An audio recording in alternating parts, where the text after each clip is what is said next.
Bad Sonia Sanchez is a film about the poet, educator, and activist Sonia Sanchez. Here to tell us about the process of creating this intimate portrait is one of the filmmakers, Sabrina Schmidt Gordon. Sabrina, welcome. Hi, thank you. Thank you for having me. When did you first hear about Sonia Sanchez, and what drew you to her story? I actually stumbled on her work like maybe in 7th grade or so, and I was just flipping through books on the library shelf, and I just came across this collection of poems. And I remember when I first read them, just how shocked, frankly, I was by the content. I don't think I had ever read anything like that. And more importantly, I felt like I never heard anyone speak so frankly and so openly about issues. I mean, I think it was like at a time when, you know, you're a kid and you're starting to think about the world around you and you're questioning things, and then suddenly I discovered this woman who was giving voice to much of what I was thinking about, and really, you know, sort of, it was really resonating really powerfully for me. In certain ways, like, gave me permission, like, to sort of own my voice. And then fast forward to now, making this film, I was working with a producing and directing team in Philadelphia, Barbara Addy and Janet Goldwater. And the idea to make a film about the poet laureate in Philadelphia came up, and they asked me if I would want to participate or work on that film too. When, you know, Sonia Sanchez, I didn't hesitate. You know, I figured it was like an honor to be able to, you know, possibly work on like this definitive portrait of this really great artist and activist. And in the film, you weave together her language and activism using Black artists to read her poetry. How important was that to you to use Sonia's poetry as a narrative thread or narrative device through the film?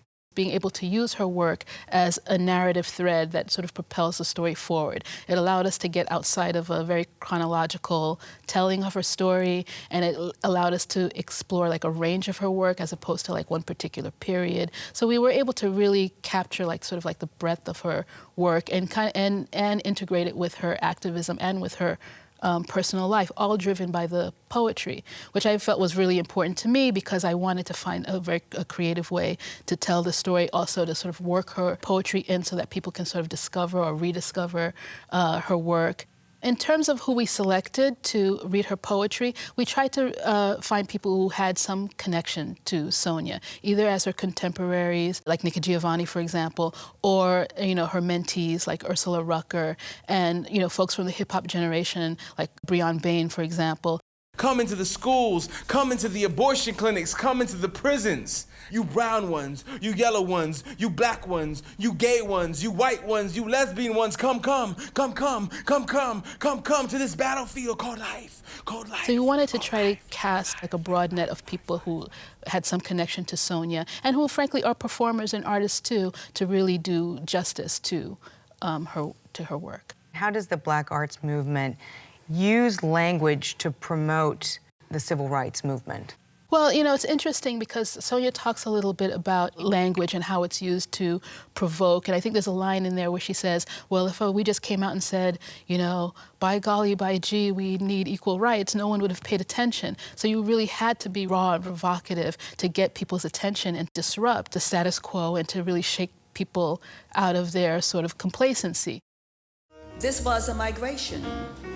Unlike the 1900s of black men and women coming north for jobs, freedom, life, this was a migration to begin to bend a father's heart again, to birth seduction from the past, to repay desertion at last. And so I think that is something that the Black arts movement really set in motion in a really powerful way. She was also challenging the status quo as a feminist within the movements themselves.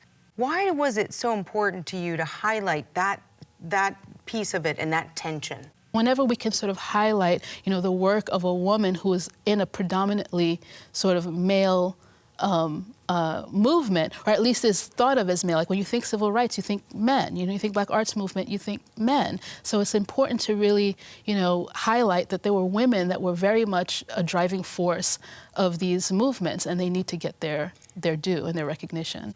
Now, we know that she is an incredibly talented poet, an activist, but she was also a teacher who helped develop the Black Studies movement as well. What impact do you think that she's had on the younger generations through her teaching? at 81, she is still teaching and she's still going to high schools and she's still speaking to high schools. So her influence is continuing. She really captivates them and has them riveted and thinking deeply about writing and about politics. And she has like just a way to really engage students, and it continues to do so. Yes, my brother. What's your name? Channing. How long did it take you to develop the art style of poetry, and how would you characterize your poetry? A dissertation question. She's tireless and incredibly, incredibly, incredibly generous. And that's something that comes through in your film, that she has this burning passion that's just ongoing. There's a lot of conversation right now about people of color and women not being represented enough behind the camera and in front of the camera. What does it mean to you for us to tell our own stories? Well, I think, you know, it's important in a number of ways. One of the things that she said to me about making the film is that she felt it was important for her to tell her story because she's telling her story for a lot of the women in the movement who haven't gotten to tell their story and probably won't get to tell their story. It's important that women get to tell women's stories, that people of color, you know, whatever your ethnicity or your background, you get to tell your story in your own voice and through your own lens. And I think that's something that increasingly people are appreciating.